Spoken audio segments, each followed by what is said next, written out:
Welcome everybody to Top Rated Seller Webinars. We are very happy you're here spending your time with us. We promise try not to waste any of your time and give you great value.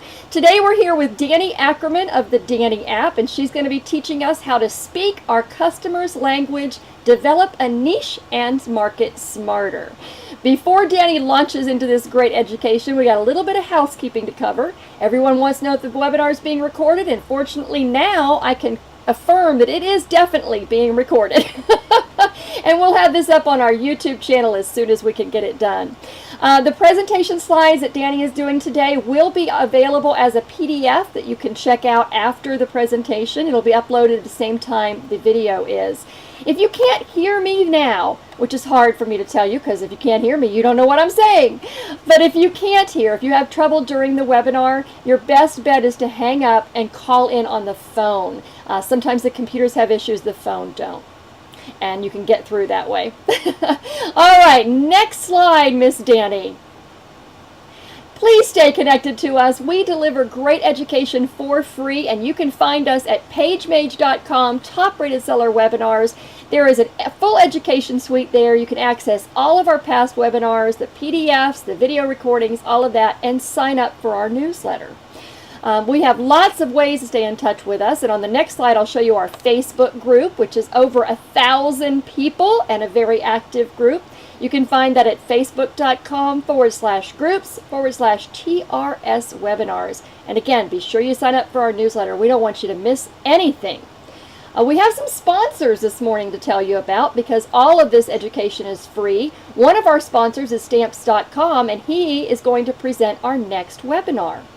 That would be Eric Nash, and he's going to present the webinar on international shipping tricks, tips, and how to save money when shipping internationally. We do not currently have the exact date on that, but it will be around this time of the month next month. You can sign up soon at pagemage.com/Top Rated Seller Webinars. And now let's talk about all of our sponsors. Our connectors right now is me, that Cat Simpson, and Karen Locker of Solutions for eCommerce. Please look us up. We'd love to connect with you. And the rest of our sponsors are eBay Radio, where you've got the Griff. And you can hear Lee Mirabal and Jim Griffith every Tuesday and Thursday. The easiest way to find them is at ebayradio.com. Great source of free education for newbies and experienced eBay sellers. Our other sponsor is Kabbage.com, Kabbage with a K. Need some money? Go to Kabbage. Most eBay sellers are pre-approved for up to $50,000. You can access that in your PayPal account within 7 minutes. Need a little money? Check out Kabbage today. We have more sponsors. We are also sponsored by Outright.com. Put your accounting on autopilot, prepare for your end-of-year taxes, and more. Outright.com comes with a free version to try it out. Do your accounting in your sleep pretty much because Outright does it automatically. I love that. We have another sponsor, Terapeak.com. Terapeak for years has been the premier place to go to research your eBay listings. Well, guess what? Terapeak now does Amazon. That's right. Terapeak does Amazon. So now, for no extra cost, you can research selling prices on eBay and Amazon and get the maximum profit. Figure out where to sell that item, how to sell it, and how to get the best profit. We all know that Terapeakers make more money. And I think we're almost ready for Danni as soon as we talk about these two last sponsors, PageMage.com. And PageMage has billboards and Smart Gallery, free eBay apps in the eBay App Center to help your listings stand out to sell out. PageMage.com, don't forget their new product coming soon. Sign up for a beta test of Social Beacon at socialbeacon.com. Going to be a groundbreaking new app to help you with your social media from our sponsor PageMage. And last but not least, our sponsor Stamps.com. Who wants to stand in line at the post office? I read a study the other day that the average person spends 2 weeks out of every year standing in line. If part of your standing in line involves the post office, you need Stamps.com. Automate all of your postage. You can even print stamps from your house. No need to ever set foot in the post office again, unless you have a post office box, of course. And Danny, I think that about wraps it up. I think we're almost ready to learn how to speak our customers' language. Are you ready to teach us? I am ready, Kat. Okay, I'm going to mute and go drink some Dr. Pepper and learn. I got my note paper and my pen all ready. All right. Hello, everybody.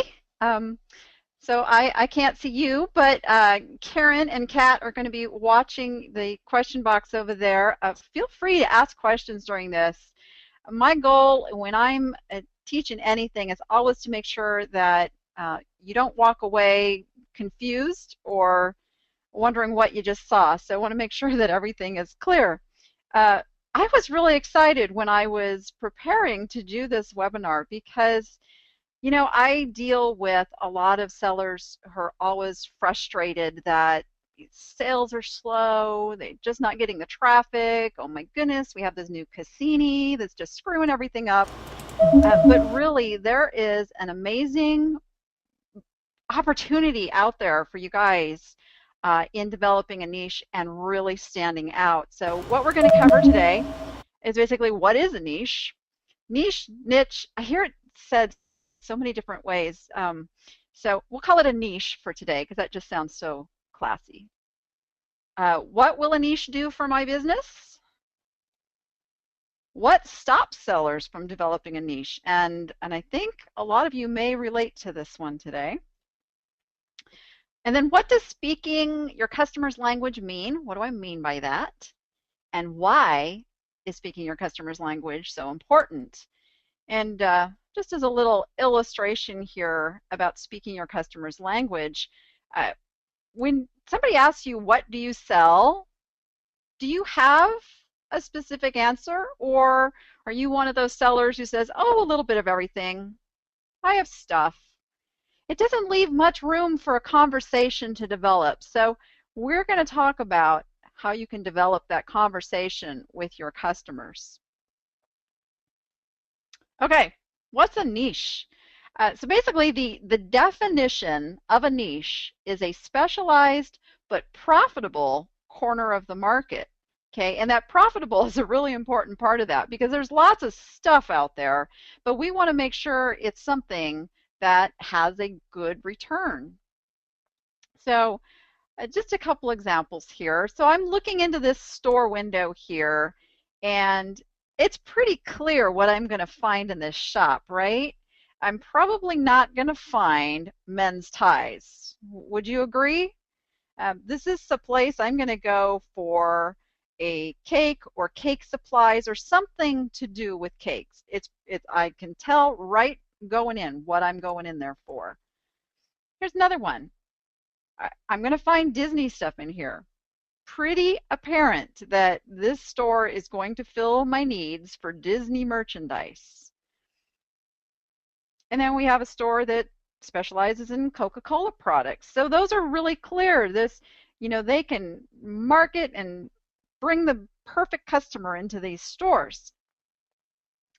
Now, what a lot of us have are stores that look like this. And I got to tell you guys, I have been guilty of this for many years. I love to go out there and find things to buy and sell that are just going to make really high profits. So this is something I myself am having to work on and get clearer and clearer on what my niche is. Because when we have a store that looks like this, we will get customers in the door and they will look around and they will browse, but will they buy? Will they find what they're looking for? Are they the right customer to be in your store and looking around? Okay, and that's really what we're going to cover today. So some of you may recognize this list, and this is a really good example, and I use this a lot because these guys really know their stuff, okay? And these guys are the American Pickers. It's a show that's on, I think they're on the History Channel every week. And of all the reality shows out there, you guys, I got to say, this is the one that I really encourage eBay sellers to watch because these guys are doing what we all should be doing, and that is being very selective in what they're picking. They go to places that have barns full and houses full of great stuff that will sell for profits, right? But they're not picking up uh, things that don't fit into their niche. Like, they're not glass collectors. They don't have a glass clientele. They're not picking up glass. Their list is very specific to who their customers are, and they know who their customers are. And the cool thing about them knowing who their customers are is that they're not sitting there on their mobile apps looking everything up. They already know from their experience in their store how much they can afford to pay for things and still make a good profit. And this is I'm going to stress this time and time again through this webinar. This is really important, is to understand what it is that our customers are looking for so that we can market directly to them. So what will a niche do for your business? So choosing a niche helps people know, like, and trust you. And these are the 3 elements of getting the sale. Now, they're never, I mean, they're online. They're not going to know us in person, right? But they can know us through their perception of what they see in our template, in the words that we use, and all of those things. We can develop a rapport, and also through the social media that's connected to our business. So those people who come to know your brand learn to trust you, and they are your potential customers. They want to feel like you're talking just to them, not to a sea of endless faces. So if you're just trying to sell to everyone and everything, how will you ever know who you're creating those listings for, right? So how will they ever feel as if you're writing just to them and speaking their language? So as humans, we like to feel special, not like we're just another face in the crowd that, you know, you're pitching some product to. So you can do yourself a favor and make your potential customers feel special so that they want to buy from you. And I forgot to put that up there.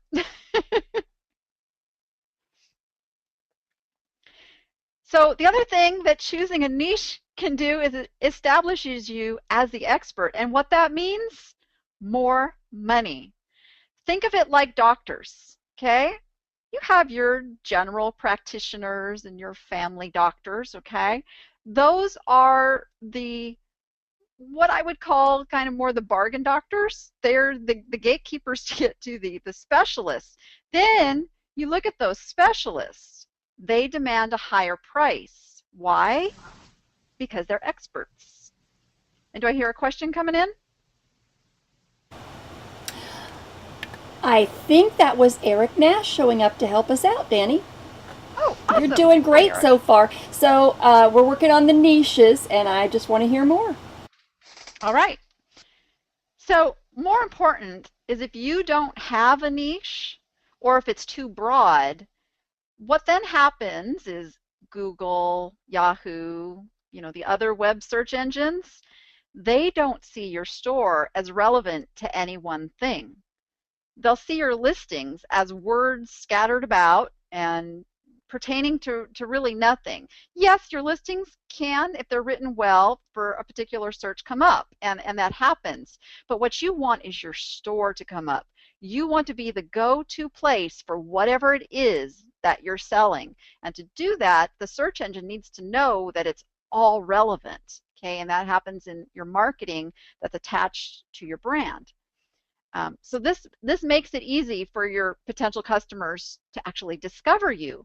And a lot of times we have this really great merchandise in our store, and on the Facebook groups you see over and over, I've got this item, it's not getting any attention.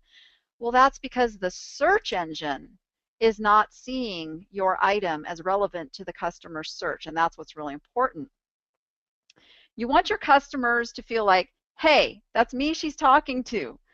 So even if they don't buy that one item they came in for, they look around your store because your store fits them. They see the value for them.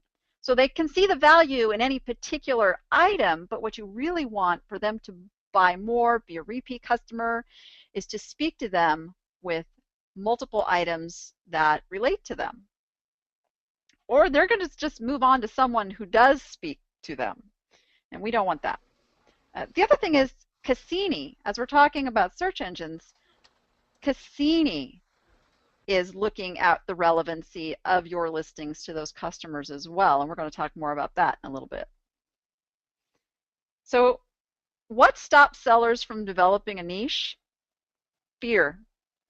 And I bet many of you could raise your hands to this, that if you pick a niche, you're worried that it will limit your potential customers. And can we just ask if we see a show of hands, anybody feeling this way?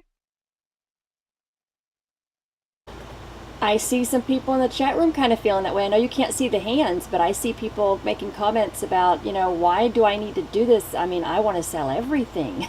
Well, and actually, Danny, that fits into one of the questions that came in right after you asked me if there were questions. With millions of customers on eBay, do I really need a niche? I like to think eBay customers will trust me and the items I sell to be of great quality with my good feedback. So it fits right with what you're talking about. Right, and so that actually plays into that. Well, if I fine-tune my niche too much, that I'm going to limit those potential customers, because there are those thousands and thousands of customers out there. The thing is, you can list everything and anything and get a lot of sales. All right, you can do it. There's sellers doing it. You can have good sales, but I'm going to tell you, you're going to work harder, and it's not going to be as fun. And we're going to go more into detail about why that is and show some of those things. I just wanted to dispel that this is actually a fear that is not, it's not the truth, because you will actually get not only more customers, you're going to get the right customers as you develop a niche, and that's what it's all about. And it keeps your marketing focused. So let's talk more about that. So this is a seller who actually was a seller of all kinds of different things. And they're an OSI Rockstar, and through that training they learned to fine-tune, based on some things that I'm going to show you in a second, that ties were actually a good seller for them. They were selling a bunch of ties, but they were selling all this other stuff too, and there was no real focus in the store brand, in the marketing, and all of that. So I can tell you, because I've spoken to this seller personally, that their sales and their ASP, average selling price, have gone up so much since fine-tuning and focusing on a niche. It's crazy. It's crazy. And in all of their social media marketing, they can really focus on what it is they do best. Their Pinterest, it's all about ties. And while you may not do ties, if you do jewelry or women's clothing or glass or whatever it is, being able to fine-tune that social media piece is huge. It's huge, because you're not just then bringing in adding people to a list and looking at how many likes you have, but you're getting the right likes. You're getting the right people following your boards. You're getting the right potential customers that want to interact with you. And here's another big reason to niche. And I have several of my appsters in the room, and they're going to know from listening to me over and over about what this little symbol means. Time is money. Time is money. What happens when you fine-tune your niche, you can list faster, you don't have to do as much research, and you don't have to work as hard at your shipping, because everything is streamlined. You're doing a lot of sell-similar, or you have a template that is just set up, ready to go. You only have to change a few things. Your shipping supplies stay consistent. You know exactly what you need to order, when you need to order it. And the research part, if you're doing tons and tons of different kinds of stuff. You're having to stop and look stuff up at almost every listing, right? And while over time you're going to gain more and more knowledge and have to do less and less of that research, if you are sticking within a niche that you pretty much now while you're outsourcing know which items to pick up, you know the price range that they're going to bring, and you know if you can make a smart decision right then and there.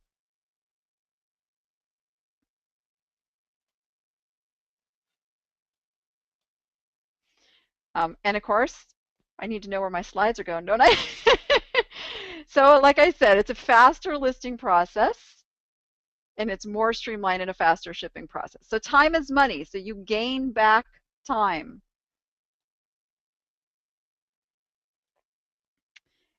Here's another perk, more repeat customers. So in the instance of this seller, they're selling ties, which means they're listing ties, which means they're getting people that when they need a tie, they remember, hey, this store was the tie store and I got a great experience. I'm going to come back and buy more ties from them. When you list, and let's just say ties, and that X can be whatever it is that your niche is, you will sell that item. So when you list ties, you will sell ties. When you list mugs, you will sell mugs. So instead of spreading yourself too thin and diluting your potential for more sales of like items, you can just streamline. Is that making sense to everyone there? Because that's a really important point. I want to make sure everybody has that. Good, good. So picture a shelf on a store. You walk into a store and there's only 2 or 3 choices of this particular type of item versus the store next to it that you walk in and has 200 choices of that same type of item. Which are you more likely to find something to buy in? Does everybody have that visual? Our virtual stores are no different. People are, quote unquote, walking in the doors of our store, and if there's only 1 or 2 items that are in their interest range, they're going to walk back out the door and go find that store that really suits their purposes. And you want, after the sale, you want them to favorite you. You want them to keep you on the list of sellers that they want to keep getting information about. I do this as a buyer on eBay. If I went and found, and my thing is glass, for those that don't know me, I'm a big time glass person. So when I go buy glass from a seller, if that seller has a lot of glass selections in their store, I'm going to favorite them. I'm going to watch for them to list something else that I just can't live without, and I'm going to check back. When I'm in a browsing mode, I don't know of anybody who really just goes and browses by categories anymore, but I do know lots of people that go and browse through their saved sellers. And you want to be on that saved seller list. You want them to want to get your newsletter and see when you're listing new items, okay? So if you're keeping everything in a niche, then you're serving that purpose.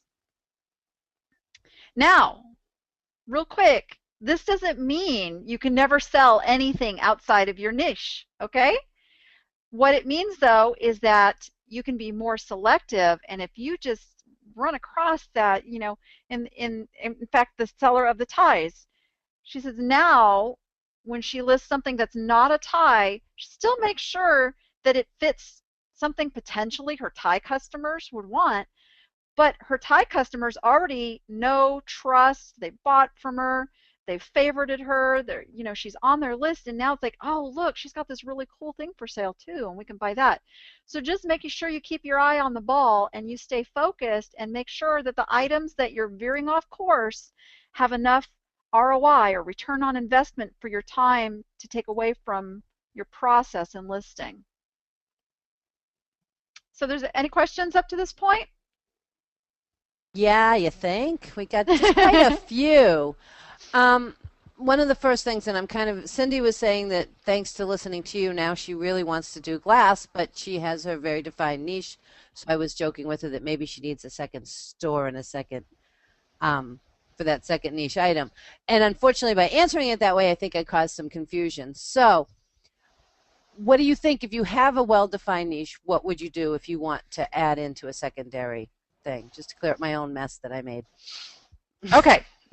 So I'm not a fan of starting separate stores because then I think you dilute your efforts. Unless you have a team of employees and if you're a business that can handle that, but you guys all know how much work goes into maintaining even one store.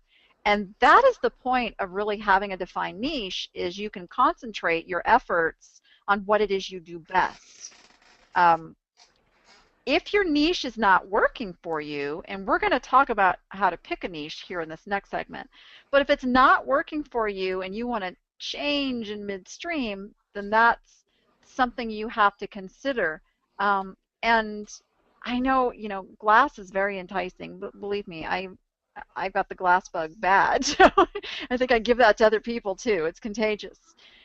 So there are ways within a niche that you can figure out how to bring in other items that still will let you deal in some of those things you like without completely converting your niche. And I'm not sure what Cindy's specialty is.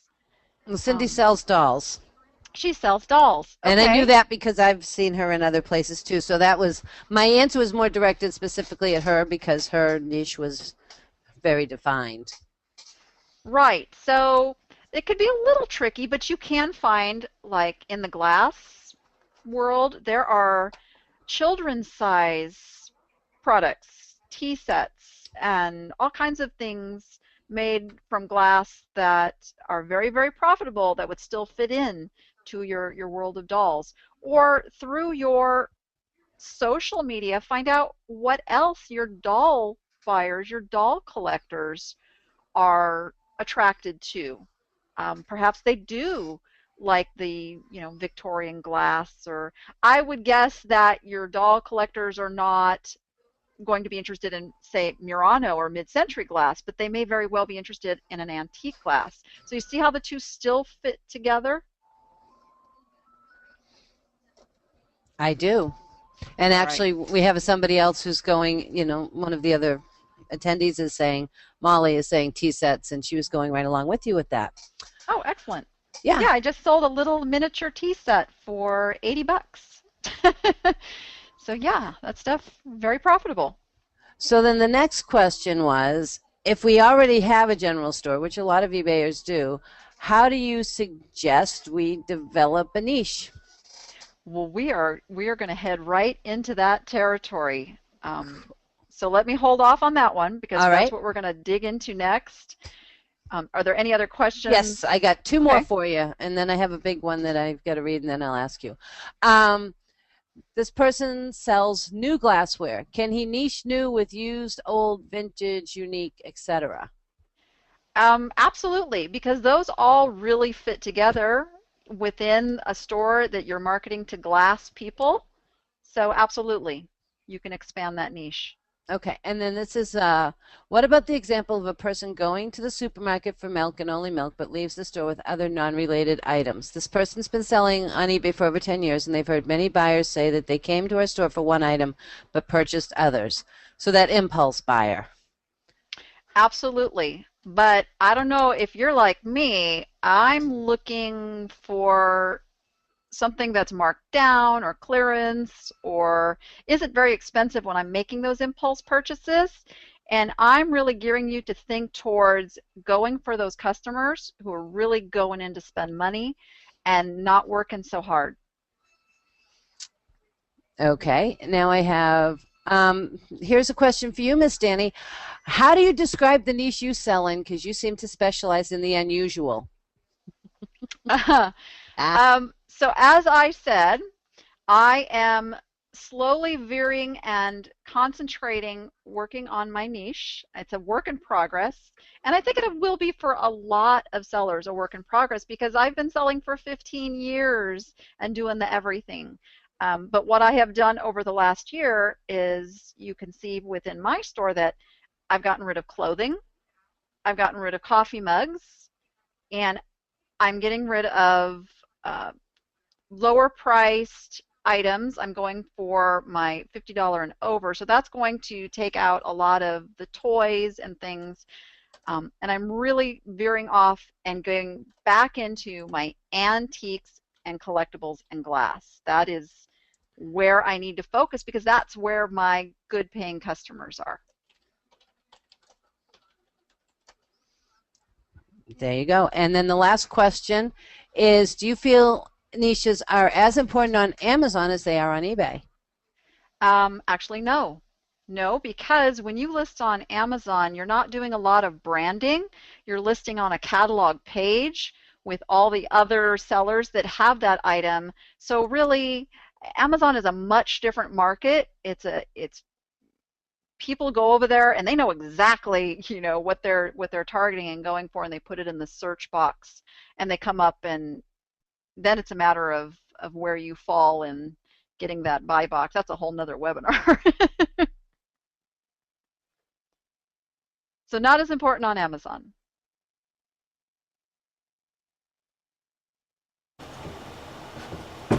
Are we good? Karen? Oh, sorry, I was muted again because my phone was ringing. I have a couple questions, but they're more specific to you and your business. Danny, would you like to do them at the end so people Yeah, let's know where hold to those find off your to stuff? the end. Perfect. So hopefully I answer some of those as we go forward. All righty. All right. So let's go into the how do I pick a niche. So a lot of you are longtime eBay sellers and you kind of been going along with stuff that sells and you have sales. So I'm really going to ask you, are you happy with your sales? If you're happy where you are and things are going and you're meeting all your goals and you're successful, then this may not be for you, okay? I really want to address those who are having some trouble getting the sales that they want, really having clarity on when they're outsourcing, and again, here's another one, too much stuff laying around that isn't listed, because this is another piece of it. When we sell everything, we tend to buy everything, and then those everythings sit around and don't get listed. And I'm going to raise my hand. I'm guilty. I'm guilty of this too. This is, like I said, a work in progress, but I am getting much better at this. So this is where having a niche can really, really pay off, is you don't have that sense of overwhelm all the time because you're very, very fine-tuned on what you're bringing home. So some things I want you to think about. What do you love, or what do you know a lot about? So for me, when I got started on glass, I didn't really know a lot about it, but I loved it. I wanted to collect it myself. I didn't mind if it was sitting on my shelves. If I had, kind of some mistakes, quote unquote, that I made that weren't going to have a big profit, I really loved it and I wanted to absorb everything I could about it. So researching was not a problem for me.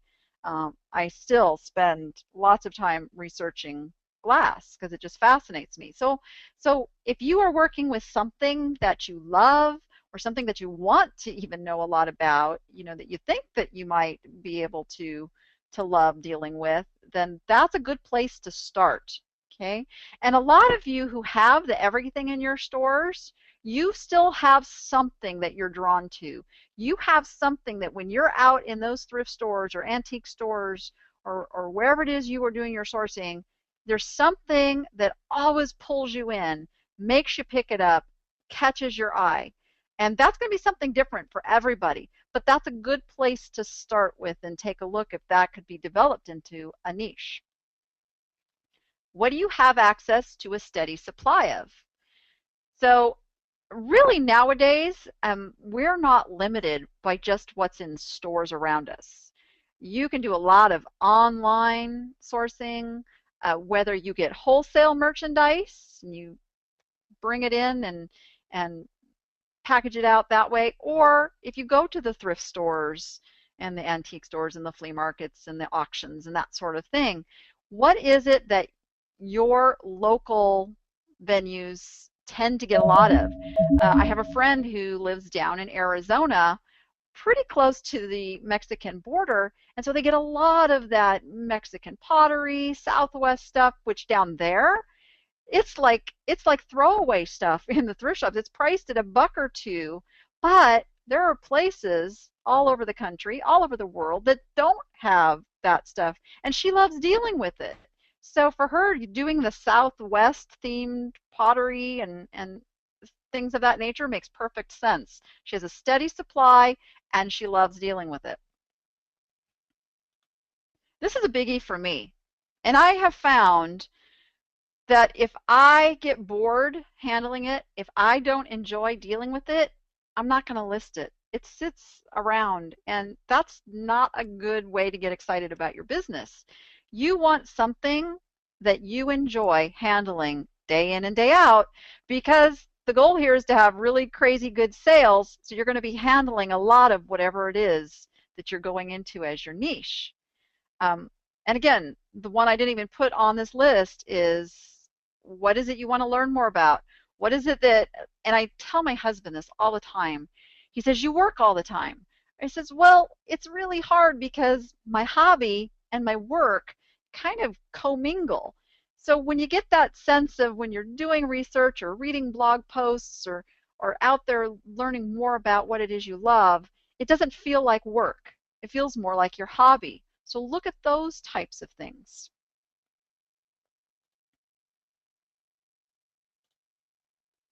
How much competition does your niche have? Okay, there's tons of stuff out there, and to maximize your potential to make the profits you need, and I'm thinking that most of us here are solopreneurs, meaning we're kind of a one-man or one-woman show running the business, or maybe just have, you know, one, maybe two people helping. It's really important to be able to get something that doesn't have a huge amount of competition so that you don't have to play the price game. Playing the price game is a lot of hard work. You know, having shorter margins just means you have to sell more and more, which means you have to list more and more. You want to look at things where you can really stand out. How many things can you find that fit in the niche? And you can have very, very tight focused niches, like a very, very specific type of glass, or you can have a wide niche like women's clothing. Women's clothing in and of itself is a niche. You can do specialized women's clothing, or you can take that and specialize in, say, women's certain sizes. You know, my daughter used to specialize in the size 0 to 5 items. Believe it or not, that's something that's hard for those girls to find, is those really tiny sizes. And then there's also the plus sizes. Those are specific niches within women's clothing. So your niche can be broad, or you can narrow it into a very specific. All right, so there are those who don't mind handling things that are not of great interest. So you can go for those hot trends or tried and true sellers, but just know that that's going to be a little bit more competitive, and it's going to be a little tougher to stand out and be the specialist in that. But it is possible to develop your niche around that. So I wanted to show you one of the ways, and this isn't the only way, but since Terapeak is one of the sponsors here, I thought it would be really cool to highlight how you can go in and start digging for a niche that might interest you. So for those that have a Terapeak account, and I highly recommend it, up here in the tabs, there's something called category research. And if you hit that, the first thing that comes up is the all categories, and they're going to tell you total sales, high to low, and put little buttons. Now this is just a 7-day window. You can expand this much further, but I just wanted to give a real quick example for this webinar. So in this instance, I pull this up and I'm looking at antiques and how can I fine-tune my antiques niche. Ooh, Asian antiques, high sales. I want to take a bigger look at that, okay? So now I hit the Asian antiques, and this shows me all the things that fall under that. And I can really get some ideas of things I had never even thought to look for before if this was a niche that I wanted to go into. Just crazy cool stuff here. And this doesn't matter which of those categories you select, it's going to break it open and show you all the possibilities, which I just love about Terapeak. You can go into hot research.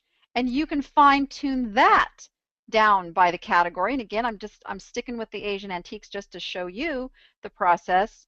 But now it's showing me what are people looking for. And then I can ask myself, oh, I run across these all the time at the auction house or at my local antique store at a good price, you know. So that's how you can fine tune and kind of see if a niche you're thinking about is going to work for you.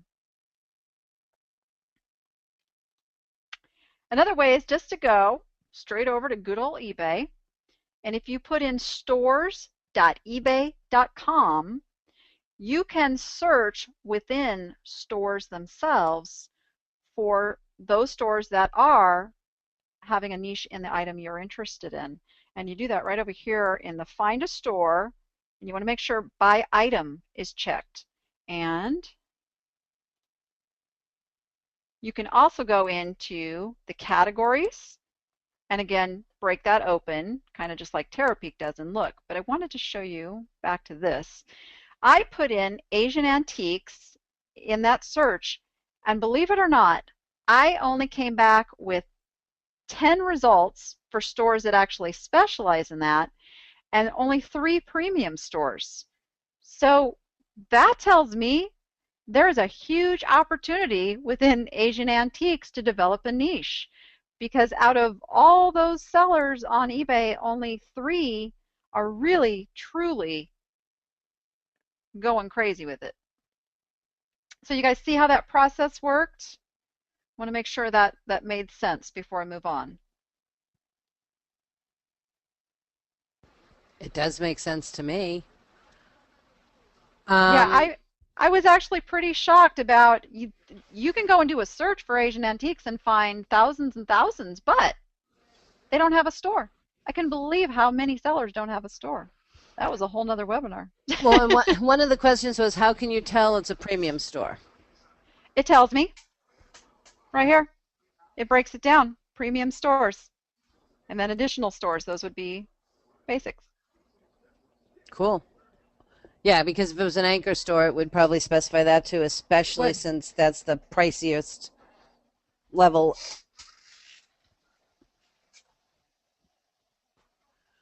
Any other questions? Not that I see pertaining to what we're talking about right now. Oh no, I got one. It's from Cindy again. What if you get bored with your niche after many years? You were talking about being bored with products, but what if you get bored with your niche? And that does happen. I will tell you that happens more than you know, so I'm glad you asked that. So instead of opening a new store, what I would say to you is look and see, does it make sense to start converting your niche? And it doesn't have to be an overnight process. It doesn't have to be, but now as you're sourcing, as you're looking for new things to bring in, start looking for that new item that you think you might want to go into and see if that will work and slowly move that direction.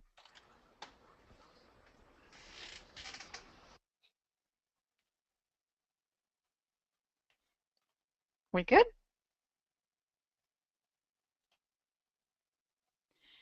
I wanted to show you another process that happens that you guys who sell everything can kind of look at. Now this is in your Selling Manager Pro. I don't believe just the Selling Manager Basic has this. So if you have a premium store, Selling Manager Pro is free. If you don't have the premium store, then it is, I believe, $15 a month, something like that. There's a lot of information there for you to grow and track and develop your business.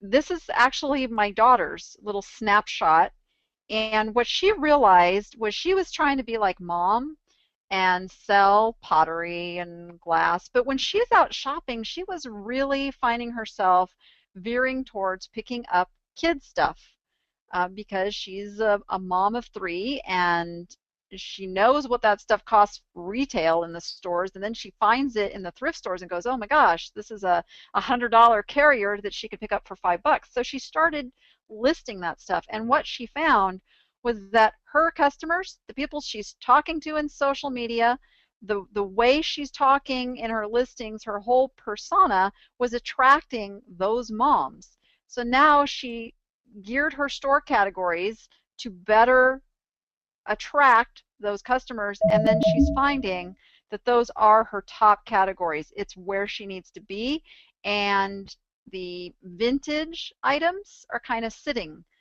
So she's going to hand those off to me, and I'm going to hand her stuff that fits more in her niche. We're going to do some trading, which, you guys, is a really, really great way to work this too. If you just can't stand leaving stuff on the shelf that's a really good item, work together with other eBay sellers that you know, do some trades, help each other, find that great stuff. There's just such a world of stuff out there, and we can't all, have the customers for everything. So that works really well. But looking at those top performing store categories can give you some really good keys on where you possibly should be fine-tuning your sourcing. And then as you do that, start sourcing more of that. Just start focusing, go, you know what, this kind of stuff was selling really good. I'm going to look for more of that. I'm going to keep adding that. I'm going to keep testing this and see if this is really what my customers want from me. So definitely just keep working at it. Like I said, you guys, it doesn't have to be an overnight process. This can develop, and many times one day you're like looking at stuff and you go, oh my gosh, yes, this is totally what I should be selling. The light bulb moment goes on. So let's talk a little bit about that whole speaking your customer's language and what that means. So as you probably know, people have these little tiny subcultures within all genres of stuff. Has to do with various professions, industries, hobbies, passions, cultures, and even where they are. And they all have their own little language. And sometimes this is a generational thing. I know I listen to my 21-year-old talking sometimes, and it's like, huh? What the heck is she saying? And those of you who have, adult children probably can relate to this. There's just whole different ways of talking about things. Even within certain collecting, the glass world has its own terminology. The clothing world has its own, even within clothing, different types of clothing have their own specifics. So speaking your customer's language really means you're talking to them in the keywords that they're using, those things that they are putting into those search engines. If they call it a sneaker and you've called it a tennis shoe in your listing, the two shall not meet. So if you're marketing to a group of people in a culture that calls it a sneaker, then you have to use those words. You have to know what those words are. Okay? You want to become one of them instead of an outsider who's just peddling products to them. You see the difference? It's them trusting you. We go back to that trusting phase because you're talking what they needed to see to feel comfortable to buy from you. Any questions on that one?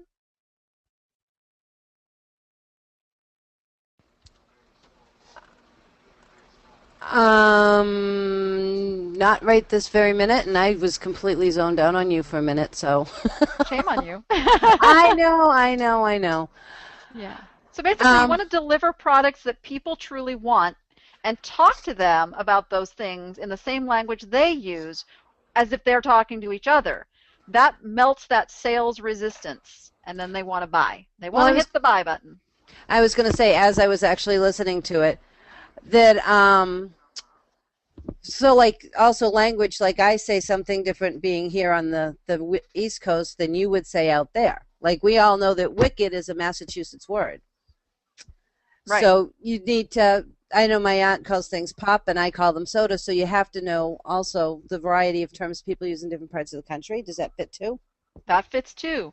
Because what happens if you don't use the right word, you may have a great product, but your target customer never sees it. It never comes up in the search results. So that makes sense. So when I see someone was asking for an example, and I'm going to show you that next. I'm going to go back to those Asian antiques. Okay, we'll just stay on that.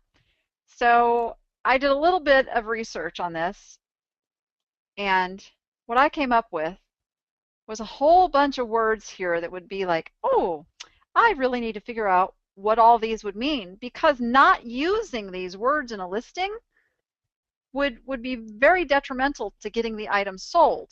So, and this was a very, very small sample. There's so many words that relate specifically to the Asian antiques. And the way I get some of these words, you guys, if this is something that I don't know a lot about yet and want to go into, is I go to the good old eBay search. I sort them by highest selling pieces. Okay, so I go to the solds and then I sort by highest so that I can see what the successful sellers were doing right and what words they were using. Let's do something that's completely different. Let's look at comic books. Again, there are words that you have to know if you're going to be talking the language of those who sell comic books. And this is something I don't know anything about comic books, so I wouldn't even begin to go there.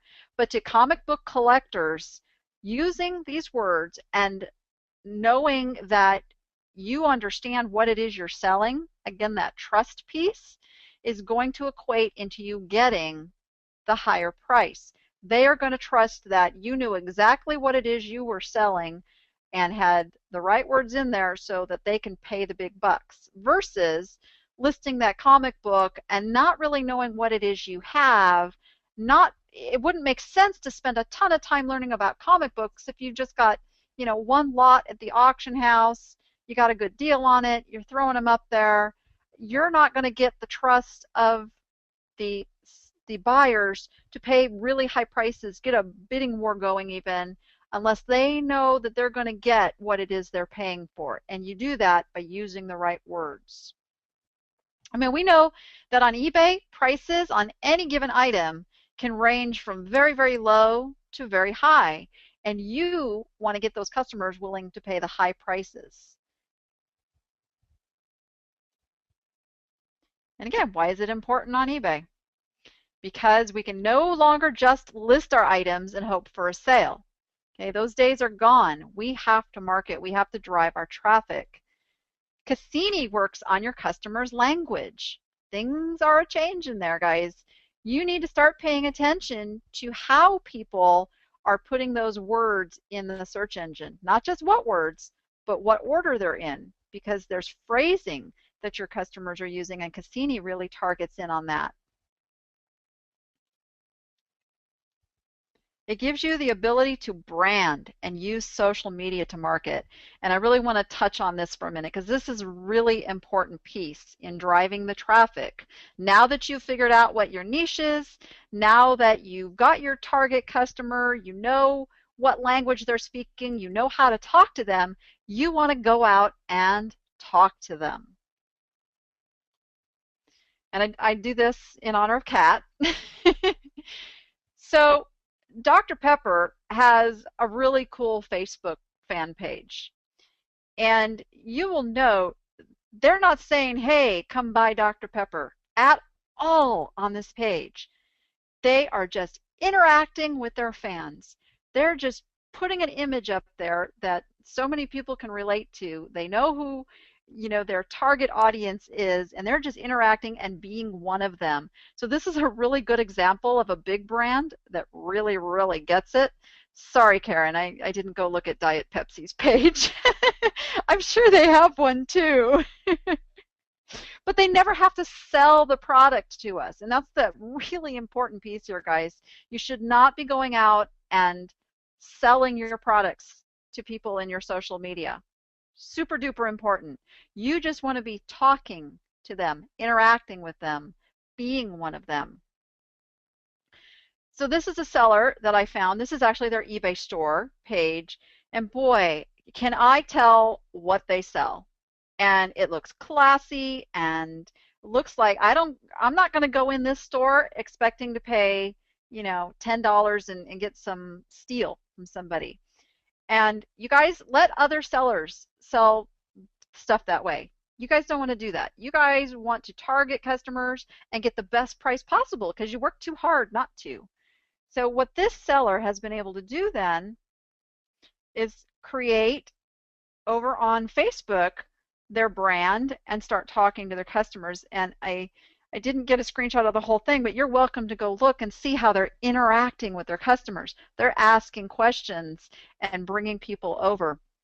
Now, somebody needs to talk to them because they're missing their eBay tab at the top there. But but I just wanted to give you the idea of what is possible that you can do. Here's another eBay store. Really knows their niche. They know who their customers are. They know who they're evoking that emotional response from, which is really important because that's how people buy. Would I go to this store and expect to find glass? No. So that is one of the things. You want to pull people in to be selling the things that you want to sell the most of. Okay? Yeah, I see they have, you know, some vintage items and things, but for the most part, this is how they're marketing. This is how they're pulling people in. And I suspect that their category research, those top performing categories, have to do with plush, baby items, and dolls. Just a hunch. Danny, let me just chime in really quickly because you just mentioned it. One of the questions that came through is how do I add the eBay icon to my Facebook store, Facebook page? Oh, you hit the tab when you see an empty tab there in the top, you hit the plus, search for apps, you put in eBay, and you will find the app. You want to find the app that is the eBay shop. Yeah, I have that. It's an easy thing to set up. And then Really another question is, the examples you were just showing, are they premium stores? Because this person has a basic store and she doesn't think she has the options for that kind of customization. See, now I don't know if those are premium or not. Only the sellers know. I don't know these sellers personally. So I don't have the answer whether you can do that customization. I know you can do, and these were probably professionally done. My store is professionally done, and it's an HTML that lays over the basic stores. That one is kind of out of my realm to answer right now because I hire somebody to do that stuff.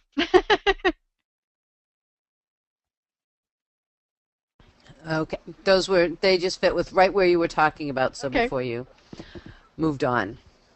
No All problem. Done now. So I just want to wrap it up by saying that whatever your niche is, remember that it will not limit you.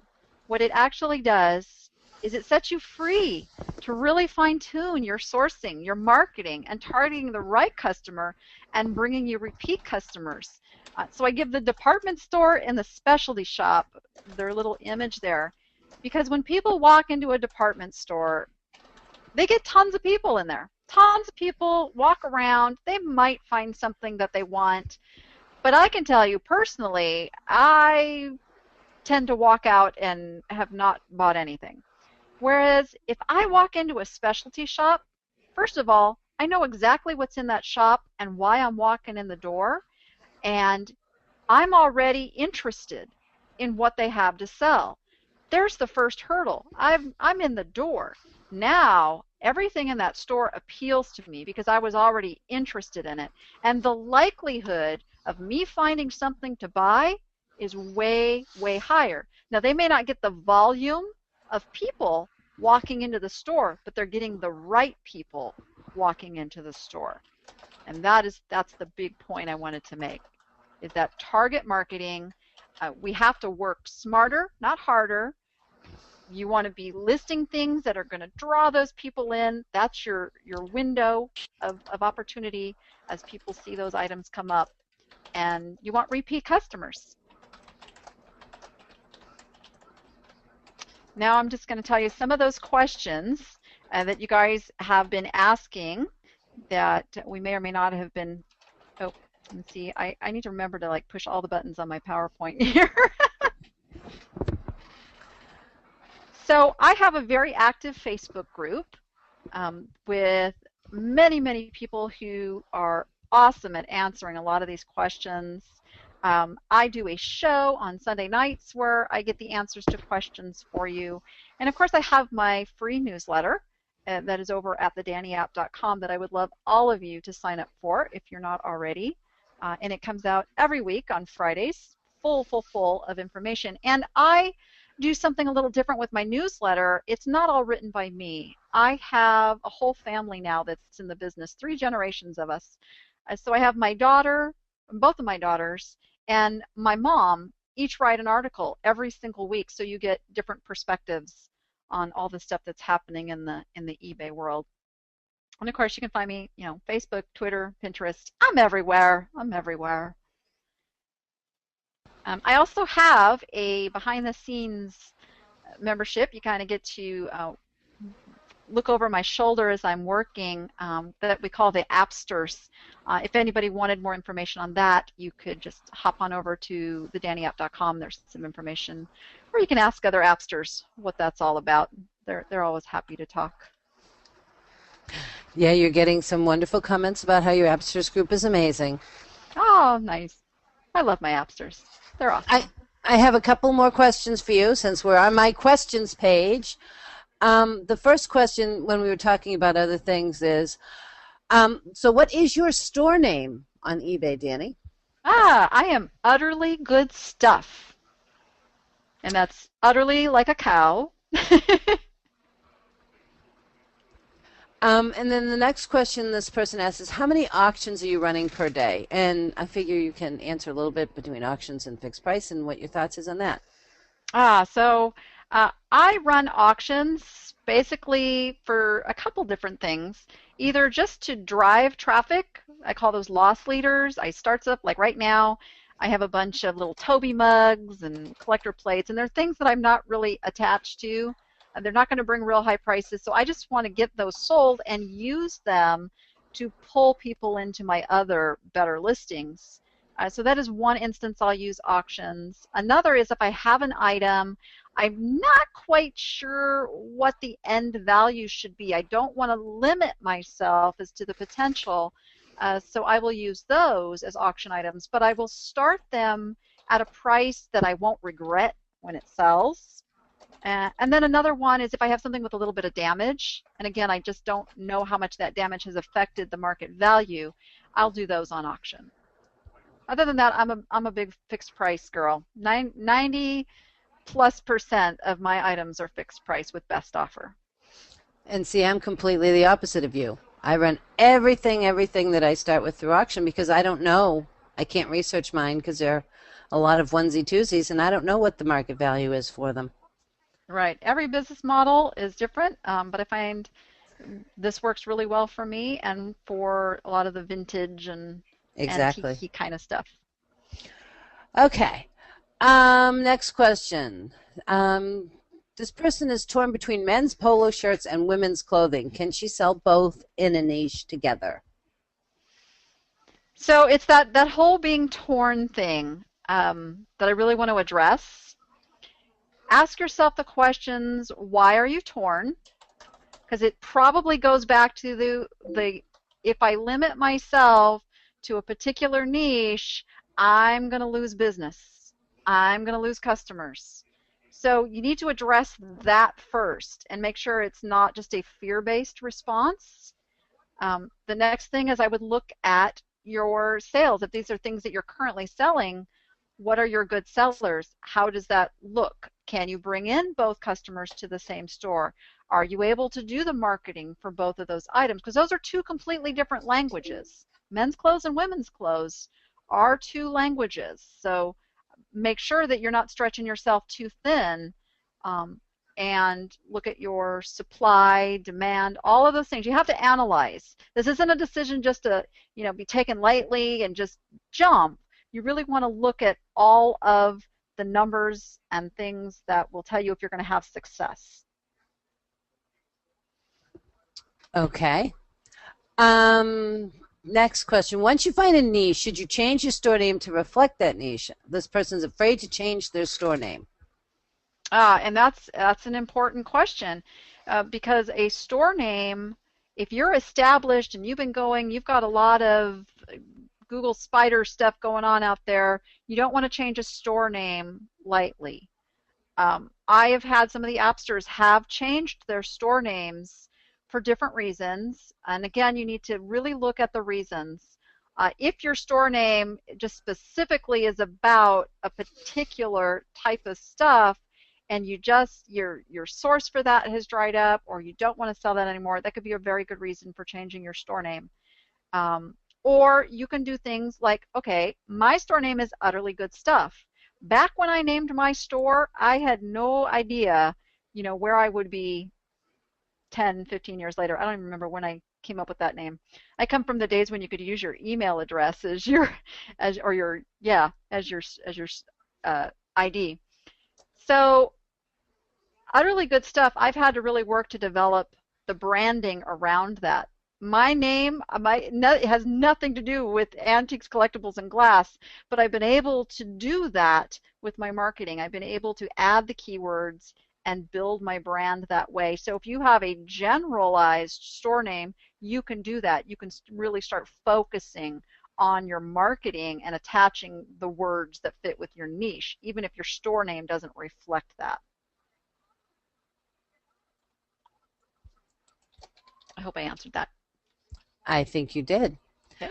I sell in the niche of Halloween and scary decor. What steps can I take to reach more buyers? Ooh, that sounds like a really awesome niche. I think you'd like that. And your season's coming. Social media. So that's a great one for social media. You could really, really engage your customers, potential customers, run a photo contest. What's your favorite, costume of the past? How, oh my gosh, there's so much you can do with that. Come over to the Facebook group. We'll talk. Okay. If you don't have your own brand but sell plenty of a specific brand, is it okay to make a page using the store's brand name or products? I've noticed some store names have the actual store name in their username. So I think it's if you're selling a lot of a branded product like Disney, that would be a prime example because I know there's Disney stores. Okay, I think I understand what you're saying. Okay. So you need to make sure of the legalities first of using a particular brand's name as your store name and what kind of marketing you're going to be allowed to do with that. Because, and this goes into stores and branding and stuff, which we didn't really cover today, but you want to be able to get a URL to point people to your store, and if you use something like Disney, I'm not sure that Disney's going to allow that. Just like eBay doesn't allow people to have eBay in a domain name, there are brands that will say no, no, no, no. So you have to check that out and make sure, and also think about the future. Is this a niche that you are going to stick with for the long run? Are your sources going to, dry up at some point and you're going to have to change? Really give some thought to all of that before you get really, really brand specific in the store name. You may want to just make it so that you can use the brand in your keywords and in your marketing points so that you do have the opportunity to change.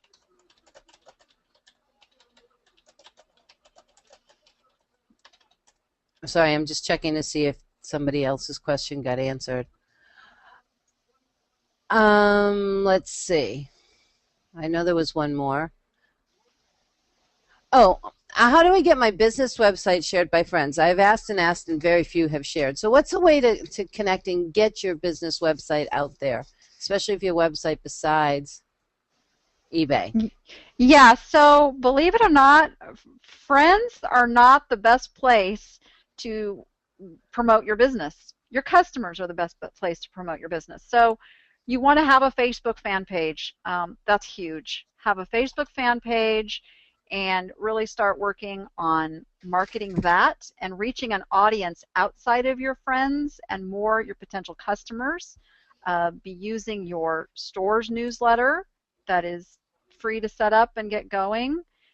You can do blogging. There's lots of different ways. In fact, we're doing a whole workshop within the Appsters membership on building your social rep and targeting audiences you never even thought you had out there. Okay, that's true. And marketing the fan page is a really good way to do it.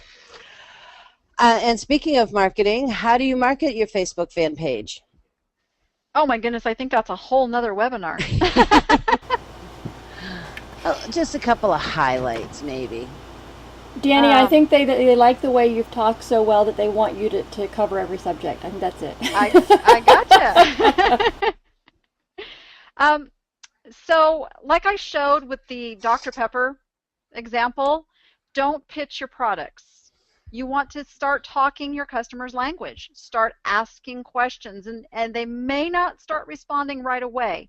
But the more you give those really good posts with a cool image, a cool quote, something that people can respond to and relate to, that are your target, those show up in the news feeds, and you want people to like, you want people to share.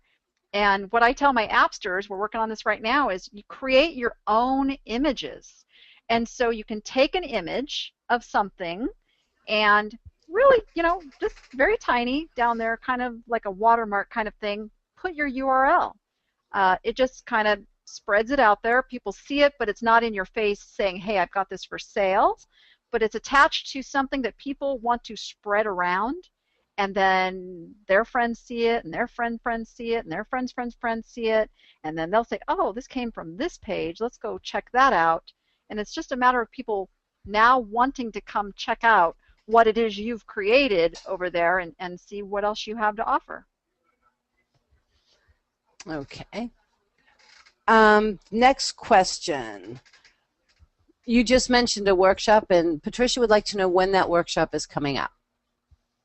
Patricia, do I know Patricia? I don't know. I think she's wanting to know about a workshop that we would do on Facebook marketing, and I think that's a great idea, Patricia. I think you should do that one. Yeah, so we're putting I was going to say the workshop that I'm doing is within my membership. Oh, okay, there you go. That might be. Yeah, see, I knew Danny had mentioned workshop, so we were all on alternate conversations here. I interpreted that as for the Facebook group, and we do have a couple of suggestions from the chat room that were the top rated seller webinars we'll be discussing at the planning meeting, some ideas for future webinars. So if you have ideas for that, please let us know what you want to hear about. All right, and we have two more questions that I see, but every time I say that, more come in. Would you recommend having the same name for your website, Amazon, and eBay store? Yes. Brand. Think of yourselves like the big guys, and this is what I teach. Just because you aren't Toys R Us or Disney or one of those doesn't mean you can't market like that. And you will see they are very specific in their brand is their brand, and you spread that out there everywhere that you are. You don't want to diversify your brand. Okay, and that's very true. Always good. Patricia, her membership site would be the Danni App, thedanniapp.com, correct, Danny? Yeah, I was trying to figure out how to go back to that slide. And the last question for right now is, she wants to know, this is Patricia again, she wants to focus on women's tops, or does that stretch her too thin as a niche? And again, I can't answer the specifics on that. You'll have to take a look. Go through those steps that I was showing and go see. Go look, if you have Terapeak, go look at the Terapeak results. Go look at the eBay results and see. And do you have enough supply of items that you can keep listed and keep marketing?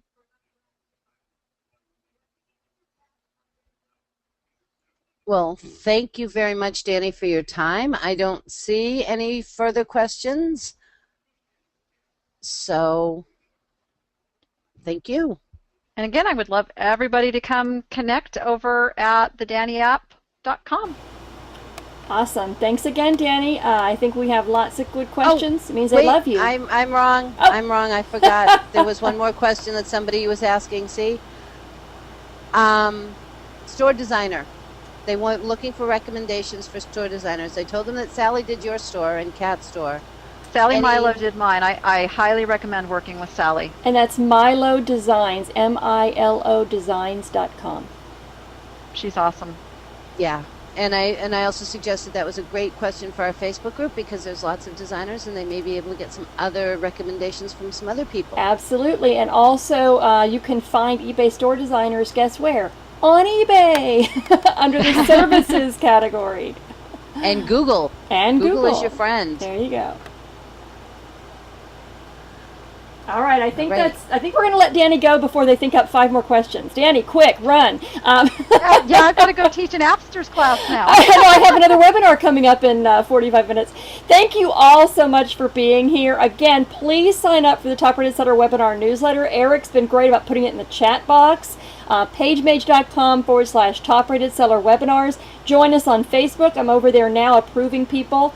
And there were several good questions that may have gotten overlooked. Bring it to the Facebook group. You don't just get one person's ideas, you get 1,000 people chiming in. So please come on, join us over there, and we will see you again next month to talk about international shipping. If you're not doing it, you need to. And Kat, again, where will they find the replay of this and how do they find it? The best way to find it is on YouTube. If they'll just go to YouTube and search for Top Rated Seller webinars, give me at least 24 hours with no glitches. If we have glitches, I need 48. And we will see you guys there. And again, pagemage.com/Top Rated Seller webinars. You can also find the videos there. Thanks, Karen. Bye, everybody. Bye-bye. Bye-bye.